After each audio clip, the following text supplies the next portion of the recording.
Om Tare Tu Tare Tu Re Soha. Om Tare Tu Tare Tu Re Soha. Om Tare Tu Tare Tu Re Soha. Om Tare Tu Tare. All right. A happy Wednesday to you all. I hope this finds you well. If you tuned in a little later, I am actually in Texas, so I'm in a hotel room. This is why we have a virtual background. Thought you might enjoy that more so than my hotel room. It's actually the monastery, Pyong Monastery, outside of Leyland Dock. Really precious place. So we have been going through this text, Approaching the Buddhist Path, and we are now entering into the section on mind training, specifically the 8 verses of thought transformation. And what a gift. First off, these are just pith instructions on transforming life to the path of awakening in just 8 verses. And His Holiness, the 14th Dalai Lama, is very passionate about these verses. And we'll get a bit of commentary from him. So looking forward to it. Let's just get right to it here. And again, this is His Holiness speaking here. I recite the 8 verses of mind training by Langri Tangpa every day and regularly apply it to my life. I mean, I just sit with that for a moment every single day. And, this is, there's just so much packed into these 8 verses. When I'm delayed at an airport, I reflect on these verses. And before going into potentially difficult situations, I contemplate them as well. I will briefly explain this poem and encourage you to read it daily. Beyond just reading or reciting the 8 verses, try to practice what they say by transforming your emotions and thoughts. So as we discussed last week with a question by Carla, mind training can also be translated as attitude training, really working with our attitudes. And these 8 verses are specific to training our attitudes to be more conducive to reducing suffering, to engaging more accurately in the world we live in, and to adjust our attitudes to really flourish even in very difficult situations. The first 7 really relate to bodhicitta, and the 8th would be wisdom, or applied another way, relative bodhicitta and ultimate bodhicitta would be there. So let's begin with the first verse. With the thought of attaining awakening for the welfare of all beings who are more precious than a wish-fulfilling jewel, I will constantly practice holding them dear. So wish-fulfilling jewel is this mythical jewel that can grant any wish, any worldly wish. But all sentient beings be more valuable than that. So let's dive in a little bit here. Imagine looking at sentient beings, friends, enemies, strangers, humans, animals, the sick and the healthy, the young and the old, and seeing them all as equally precious. So right here, His Holiness is bringing the foundational teaching that is the entry point to mind training, which is equanimity. So equanimity, what would it be like to see all beings as equally valuable? And this is the basis from which we can engage in these types of attitude training. And so that's one right off the bat: equanimity, seeing the value, the equal value in all beings. And so this is clearly a practice in and of itself. His Holiness will go into that just a bit more here. Such an attitude takes time to cultivate, but it's both realistic and beneficial because other sentient beings are a major source of our happiness and prosperity. Recall, as we explored above, that all the experiences that we value and seek depend upon cooperation and interaction with others. We depend on their efforts. They grow the food we eat, they make the clothes that we wear, construct the buildings and roads that we use, and remove the trash that we no longer want. Our feelings of comfort and security are due to sentient beings' help and support. Our knowledge comes from those who teach us. Our talents depend on those who encourage us and provide us with opportunities. Even our progress on the path and our Dharma realizations depend on others. For without cultivating the aspiration to attain full awakening for their benefit, we cannot progress on the Bodhisattva path. At Buddhahood, too, Buddha's compassionate activities occur spontaneously and effortlessly in relation to sentient beings who are the beneficiaries of their awakening influence. Without sentient beings, there would be no reason for bodhisattvas to work hard to become Buddhists.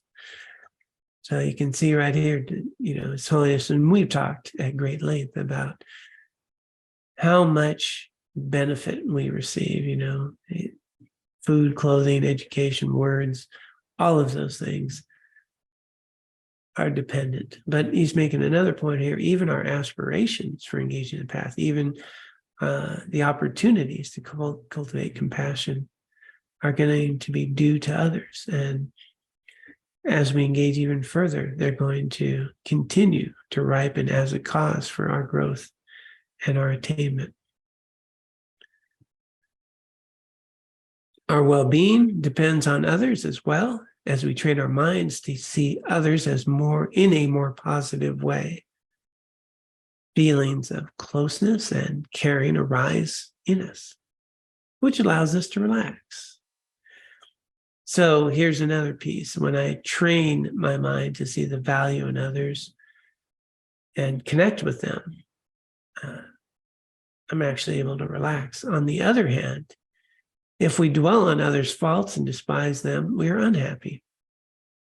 A sense of goodwill towards others gives us inner strength in our daily lives, even in the face of difficulties. So this is very typical of certainly our lineage of Tibetan Buddhism, is to analyze, well, what's the benefit of doing this and what's the drawback? Is this beneficial to do, and what's the drawback of not doing it? And so right off the point, here's some real perks to seeing the value in others. Here's some value, and here's what happens when we don't. So I think we can all recognize it's a lot nicer to be in a room with people we care about than a lot of people we don't like. How would you like to feel? And then, we'll unpack the idea of why don't I like some people and why do I like others? And there becomes this journey of noticing my own biases, projections, my inability maybe to recognize the value of another being. And the beautiful thing is I can change all those things. I can't change the other being. And so there'll be a great deal of benefit right off the bat.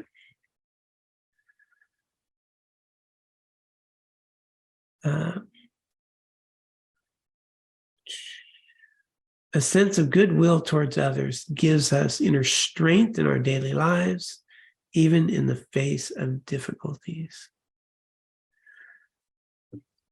When we experience pain, we are often weak-minded, feeling angry or overwhelmed because we lack control over a situation we did not choose. However, while we may feel some discomfort when empathizing with or feeling compassion for another's pain, it is accompanied with a certain inner stability and confidence because we have accepted that pain voluntarily. Intriguingly, if we imagine taking on the suffering of others when we feel wretched, it alleviates our feelings of misery. So a couple points there. One is very important therapeutic process. Sometimes when we have a diagnosis or we have an illness or we have something, and it's very much me-centered, clearly, right? I've got cancer, I've got this situation. One of the things that is done often in therapy is acknowledging that you do have this, recognizing the struggle of it, but also recognizing that there are others who have cancer, there are others who have walked through things like this, there are others.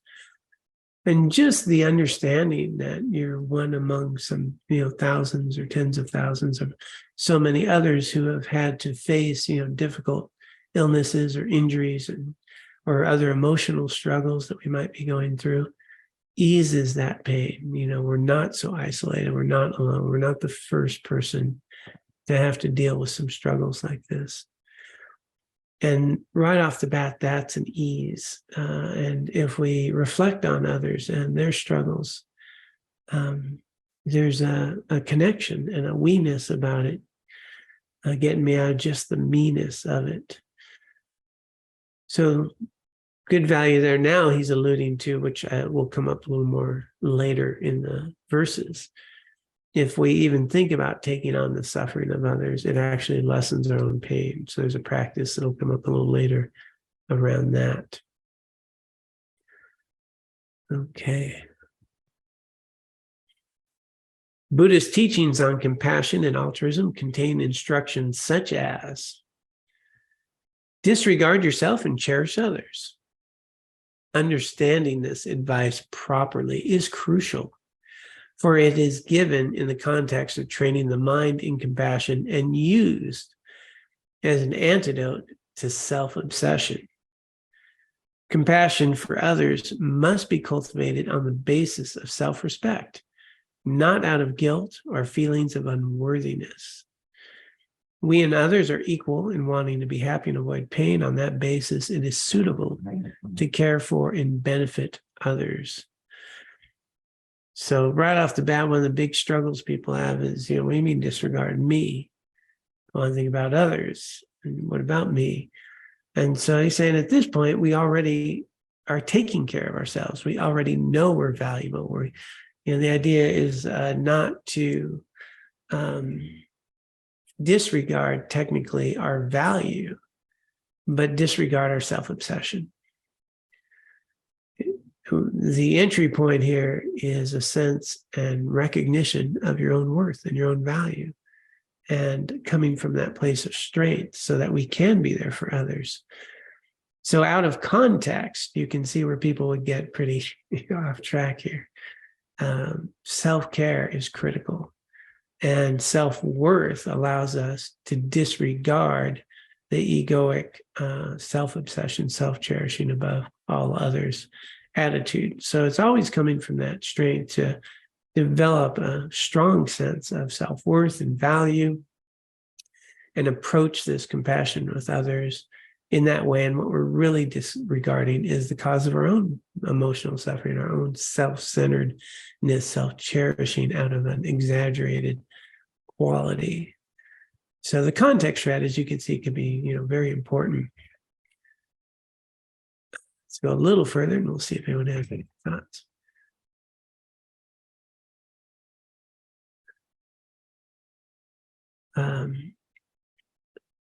We and others are equal. Okay, I said that. So self-preoccupation brings us misery, viewing everything, whether large or inconsequential. In terms of ourselves, we become overly sensitive, easily offended, irritable, and difficult to be with. I can relate to that. The self-centered thought clouds our judgment and makes us foolish. If people are kind to us, even if they have the motivation to manipulate or deceive us, we like them. But if people who care about us point out one of our faults or try to prevent us from making a bad decision, we get angry. Skewing our interpretations of situations and people, self-centeredness is the cause of many mistakes and bad choices. Expanding our focus to care about others alleviates this unhealthy self-preoccupation and enables us to connect better with others. As social animals, healthy interactions with others gives meaning and purpose to our lives. So anybody relate to that? You're not feeling so good, other people are irritable, driving you nuts, it's this self-obsession, the self sort of focus. I don't know about you, but I've been in my past, just because you told me to do something, now I'm not going to do it because I want to be told what to do. And wow, that's healthy. And that is where this self-cherishing or this false pride or this egoic mind, this afflicted states that needs to defend itself, will actually create a huge amount of suffering. Whereas if I recognize I'm valuable, you're valuable, we're all in this kind of messy prison of conditioned existence, and we're all fledgling around trying to find our way. And your value to many others, not just me, makes a difference. And so while others might be doing harmful things and we hold them accountable for that, we still recognize their value as a human being trying to find their way. Just as I, have done mistakes. I mean, probably none of you ever have or harmed anyone, but I've got a little bit of a past there. It's helped me learn to be a better human. So they're just creating some space here around the value, and just right off the bat, if I see others in this way, it's just going to cut through a lot of suffering and struggle. Just a bit more. To be happy. Oops, sorry, I hit the wrong button. Where do we go? 1, 2. To be happy ourselves, we have to care about the welfare of others. We live in relation to others. And if we are distressed or oppressed, we will be surrounded by unhappy people, which is certainly not pleasant for us. If we care for others' well-being, they will be happy, and living among people who are content is more pleasant for us too. In short, our own happiness comes about as a byproduct of genuinely caring for others. For this reason, caring for others' welfare is a way of caring for ourselves. So he didn't go there, but I'm going to. Jetsuma Tenzin Palma talks about this quite a bit as well, is that others, even the very difficult people or even people who have harmed us, are actually even more beneficial to us in ways because they teach us much more about our own jealousy and pride, insecurities, fears. They teach us our own resiliency. They teach us about the suffering and struggle in life that often, even though he's making a good point, that it's nice to be around people who are healthy and well and we feel connected to. So that's easing that. On another level, we don't usually grow that much. When we look at our lives, we're going to find that the huge leaps in our life have come generally from very difficult circumstances, whether emotional or physical, difficulties of pain that we've had to deal with, or insecurities and fears that we've had to walk through, or harm that's been done to us. These things are the really refining aspects of our lives, where we sought to learn, to grow, to do something different, to understand ourselves and others, that pushed us in a way that we don't always do when we're in pleasant environments. We can very easily get rather complacent. So Jetsuma Tenzin Palmo was like, if you take a piece of felt to a block of wood, it's really not going to smooth it out much. You need a little sandpaper. And then, you can work and shape and mold. But so likewise, the difficult adversities that we've had in our lives, well, they've really been the opportunity. So the cause of our enlightenment, or just knowledge or freedom or awareness and compassion, resiliency, that's going to come from difficult events and situations. So they benefit us there as well. The other piece in that verse was more precious than a wish-granting gem, right? This wish-fulfilling jewel. Well, this wish-fulfilling jewel can grant us, comforts, can grant us nice places to be. It's a mythical thing. You wish and it's there. Nice car, whatever the thing is you want, a house, vacation, whatever, all there. But people, not just people, all sentient beings, animals alike, and all sentient beings are more valuable, because a wish-granting, wish-fulfilling jewel cannot grant realization. Cannot do that. In fact, it might actually do the opposite if I can get whatever I want. So there's a real contrast right off the bat. Am I still in my life seeking refuge in people, places, and things that do the things I like, that make me feel good, agree with me, have the same values as me? Or am I really taking a refuge in this opportunity to cultivate my heart and mind in ways that are meaningful, productive, cut through the grasping and clinging of samsara? And in that way, I can recognize how, literally every being is contributing to a life I get to live in ways I don't even see. And not just the ones currently living, the ones that came before us centuries ago even, that have their own prayers, aspirations, work, effort, thoughts, creativity, created in this world that we're experiencing, and the teachings that we get, and the heart-fought lessons we've also found.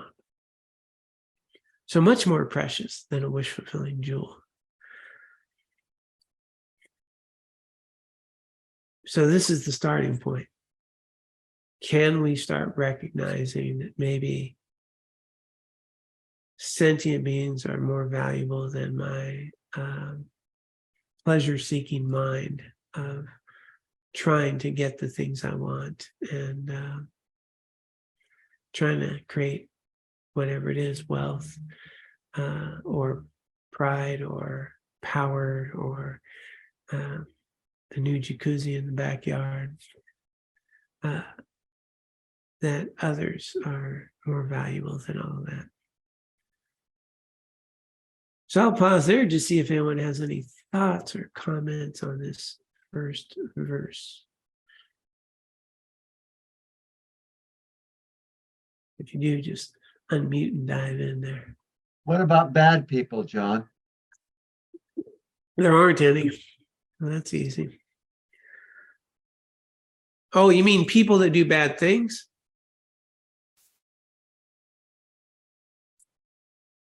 Yes, unskillful people who murder, maim, and destroy other people's property, and invade countries, and Right.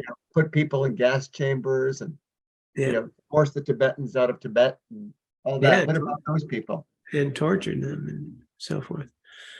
Right. So even they are included in this, all beings, no limitations.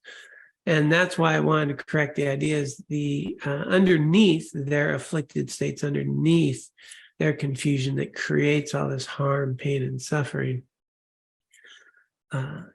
We would say that underneath all of that, there's still a value of a being that is completely afflicted and engaged in massive harm.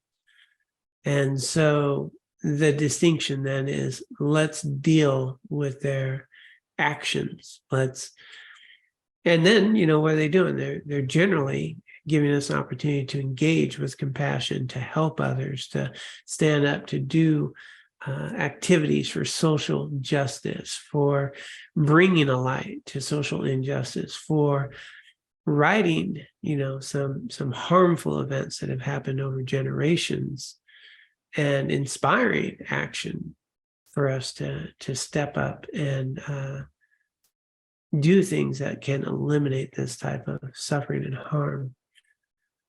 So even here we have this opportunity, and so at the retreat, which I know you didn't make the retreat, but one of the main things that comes out of mind training from Tibetans, even ones who have been tortured for 20 plus years in prison, and many of them have shared, I think one in particular that shared that they are deeply grateful for the invasion of China and the imprisonment and the torture that they endured. Now, they're on a level I'm not at, just to say, because they said until that happened, their practice was much more philosophical.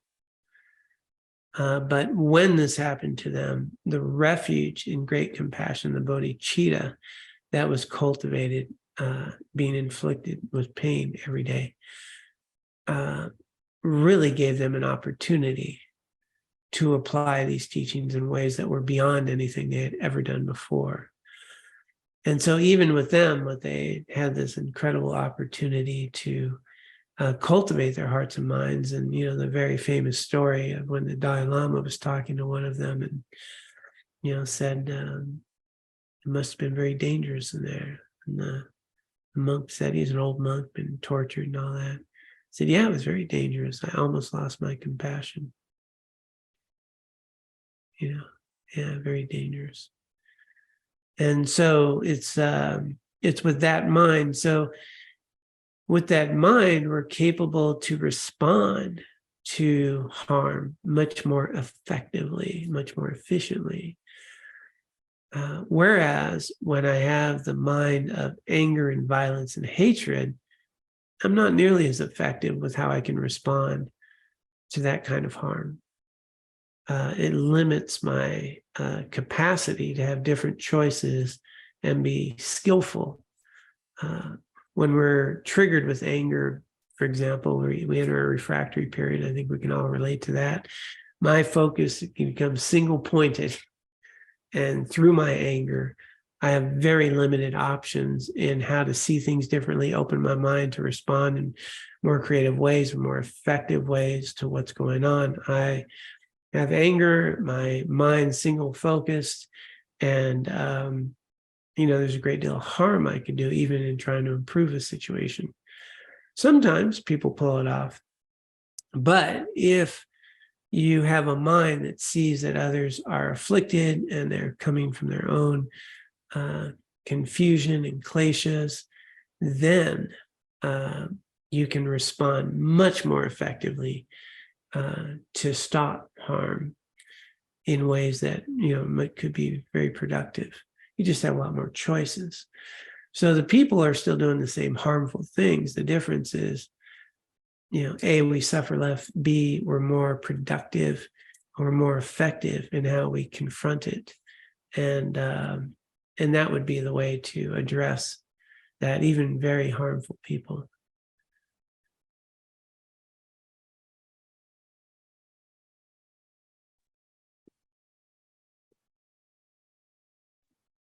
There was a sentence there in the text that said something about. Hang on a sec. I need to turn up my speaker. I can barely hear you. Go ahead. Try again. there's a sentence in the text that says something about if you care for others, they'll be happier. I can't say in my experience that's been 100% true. I mean, certainly caring for others is beneficial to me rather than the alternative of not caring for them. But it seems to me there are some people, and just, you know, given the examples that you gave and that Mark gave, it seems like you can be as caring for certain people as you could possibly be, and they're not going to be any happier. Right. And, you know, in this context, His Holiness is saying in general, right? Not saying that just because you care for others, they'll be happier, but in general, the more that we care for others in general, the people in our lives tend to be a little happier, a little more, you know, they feel that connection. Not the, you know, you hanging out with Hitler is probably not going to make him happier. But or even close friends, you know, that we might be around that we care for, may not make them happier. He's saying in general, what you'll notice is the more that we're in a caring environment, the happier we are. Likewise, the more we provide a caring environment, in general, people tend to be happier. So it's not, you know, concrete, hey, I care about you, so buck up, be happy. You know, maybe I'll give you a Thin Mint from the Girl Scouts. And so, but it's much more of just in general that the more that we're like that. And you know, I found that to be true. Just my own reference point here is, you know, many of you know I taught in, you know, what some people would call a challenging school, and right on the border of North Long Beach and Compton, you know, over 3,000 students on that campus, and, you know, gangs and some violence and so forth. And in the years I taught there, I had pretty much just one encounter with a student that, you know, I got angry, you know, like really angry. And what, you know, was taught to me by even, you know, wise elder teachers was, you know, seeing the value in these students and letting them know you care, and don't let them walk by you without saying hi, saying their name. I applied that to staff. I would walk through the office and, you know, acknowledge, you know, everyone I see, have something to say. And what I found in my years of teaching there is, you know, that's pretty good to have one conflict in a place like that. And even students who, you know, had some real difficulty, I could talk to them generally and diffuse the situation just by honoring them. You know, what's going on with you today? What's wrong? You know, you're, you know, having some compliment, letting them know I value them, what's happening. And so from my own experience in an environment like that, you know, basically feel pretty fortunate that I had one major encounter with a student, and, you know, even that diffused after a bit, after I had a little tussle to hold his hands up. But what happens when you greet people, when you look them in the eye, the way you treat them in general, that's going to be the case. You know, people at restaurants, the people at work, you know, when you come in contact with in general, you give them a, you know, look in the eye, and how you doing today? What's going on? Tell me, you know, in general, they're going to feel better, but not going to work all the time.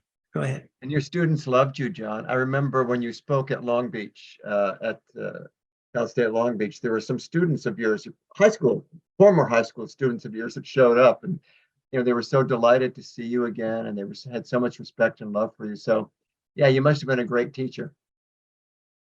As a mediocre teacher, but I cared a lot for him. Yeah. Maybe that's more important. Yeah, there you go. Yeah, that was important. I always had a little extra food in the refrigerator. He may need a lunch. You know, we had some peanut butter and jelly sandwiches or some burritos and a little something. So we always had the door open. Yeah. But, you know, I think people need to know there's a safe place to go on campus, get a bite to eat if you're hungry, and safe place to be. So yeah, we did do that, and always had the door open at lunch and before and after school.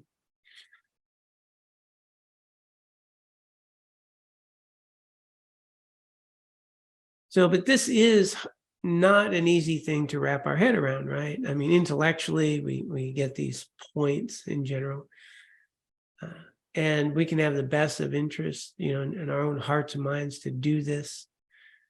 And then, we're going to come across the jerk or, the news or, whatever. And pretty quickly we can slap that label on, we can get angry. And the point being made here is, how's that helping you?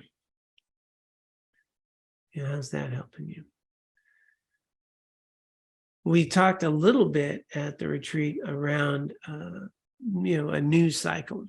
So we covered back in the old days, when we had newspapers that people read, paper thing. Some people might remember those. I used to be a paper boy. I used to go around with my bike, throw them at a porch. Back in those days, and even further, you got news generally once a day, maybe watch the evening news. And most of the news in general, local news and local newspaper, was something relevant to you in your personal life, something you generally could do something about, something that was, happening in town. If you need to go speak up about it, or maybe, someone was in trouble, you can go do something about that. And, even back further, we brought up the idea of, like living on a farm in Nebraska, and you get, news once a week. And, that was always something that was relevant, something that in general, somebody's barn burned down, well, you can go help out and bring some food, or if there's this event going on in town. News used to have this other trickle in thing. And in most of our life, we were doing our things. Now we're on a 24-hour news cycle with a bunch of news that we can't have much to do with or about. We feel powerless. And then we have a whole bunch of people talking about what may or may not happen and expounding upon the potentials of if so-and-so and if this happens and all that. All these people talking about the indictment. Now it did happen, but before they talk about, well, it might happen and if it might happen, and then everybody just makes up a story about it. And when nobody knows, and so think about our minds getting caught up in all of that. So similarly, we can get pretty worked up over people we've never met and will probably never meet, and may or may not be doing things that maybe in the future could or could not do this or that, as opposed to, what are the things we can do in the world that we're living in that can address some of the real issues that we are facing. And how can we do that in a constructive way, given our situation? And so again, it is, compassion it's not passive. It's not passive. It doesn't mean we're not engaged. It doesn't mean we don't show up and take action in ways that are meaningful. As a matter of fact, that's exactly what it means. And so compassionate activity, recognizing that all others are just like us, trying to find happiness, some in ways that are so contorted and they're so caught up by oppressive, afflictive minds that they actually believe in their hearts that doing harm is somehow beneficial to them, or greed or power. And but if we look at them, I mean, how many of them are happy? How many of them have inner peace? How many of them have deep friendships that are nurturing like we do? And so we're not better than, we're more fortunate than. And then compassion sees their affliction, sees their illness. And then we're much more capable to address their behaviors and actions in a much more productive way. And so a lot more flexibility there, a lot more benefit to the world. And in the process, we don't need to suffer as much mentally and emotionally.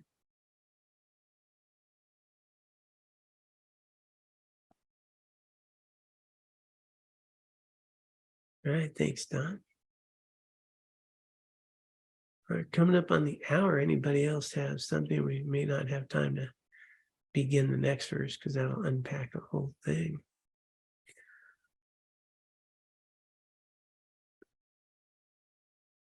So pretty clear. We just need to recognize that everyone else out there is just as valuable as your best friend. So that's your assignment this week. Next week, we'll come back. You will have achieved that. Then we can go on to the second verse, right? We can handle that.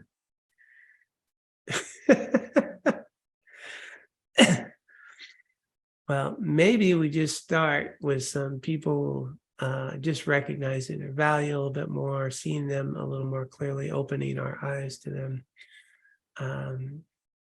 And skillfully, catching ourselves when we stick that label on, have that anger feeling, and see if we can respond a little differently.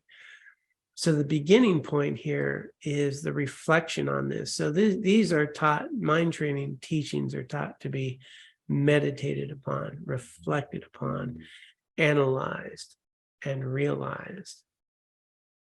So if I can take some time, and he gave the groundwork here, is that even the people we don't like have contributed to your life, right? So people have made our clothes, our food, teaching, people pay taxes, all these things that have provided us a life. Even the tax system, some people don't like, has given them a life. And these opportunities that we have, if we can reframe that in a way that's a little more accurate, we can see how we can treat others. And when we see people acting in these harmful ways, see them as afflicted, as ill, and then, we're dealing with their illness, not that they're a bad person, but a being that is doing some pretty bad, harmful things. And that's the illness. So let's focus on how we work with that illness. And then there's much more ease in how we engage with others. We're more skillful. We have a lot more flexibility, a lot more resiliency. But it doesn't work very well unless we really take time every day. So this verse would actually be my assignment for the week, would be to read this verse daily, reflect upon this verse, bring it to mind, try to apply it in your life, just like His Holiness had suggested. Now, did the Carbondale group have a question? I saw you unmute. I was just going to say what you reminded me of is what we call it in kindergarten. In my kindergarten class, is misguided behavior. But even though they're just 5-year-olds, I can see myself not being compassionate towards the ones that are not being so pleasing or might be being bad. But you called it something else. But we call it misguided behavior. Yeah, confused, afflicted. Those children, they're afflicted. Yeah, misguided. I like that, misguided. It's not going to get them the result they want, right? No, but I need to learn that those children are the ones that are going to teach me a lot. Absolutely. Such a good point. My students taught me a lot. Yeah, I'm telling you how kind and stuff I was. I didn't tell you how much work it was not to blow a gasket. Yeah. I remember one of the times, well, more than once actually, but the big epiphany in my classroom management skills was when I was so mad, so angry that I knew if I said anything, it's just off the rails. And all I could do was, like Shanti Deva, be like wood. I just standing there, like glaring, just huffing, like, in front of the class, not saying a word, dead silence. And, if you have that look on your face and you're not saying anything and you're staring at a group of 38 teenagers, they think you might be crazed and out of your mind, but they also start thinking, we're going to start doing our work because Mr. Bruna looks out of his mind right now. And it's amazing how they all got back on task. And it was like this big epiphany, like, I'm just trying not to lose it. That's my best, at this shot. But but they all got back on track. And so that helped me, because a few other times when I was going to lose it, I realized I don't have to do anything except stand here and look like a maniac. And And it's amazing how quickly they get their little pencils out and start doing things. And so that's, again, good advice by Shanti Deva. When you're that out of control, be like wood, and so you can tone it down. But yeah, they taught me a lot of lessons. A lot of lessons. Okay. I'll pull up our dedication, and we can dedicate our collective merit for the benefit of all beings who are more precious than a wish-fulfilling jewel.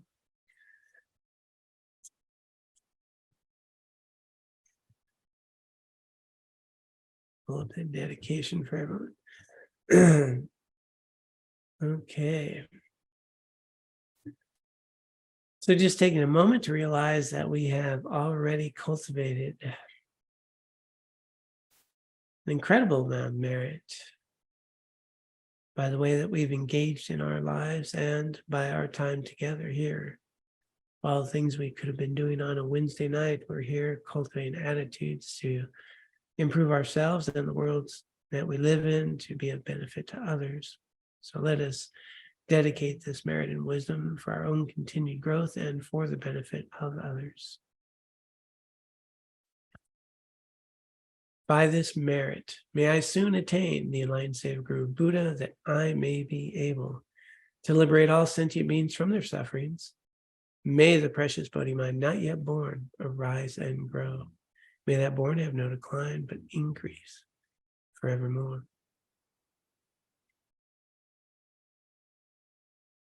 Om Tare Tu Tare Tu Re Soha. Om Tare Tu Tare Tu Re Soha. Om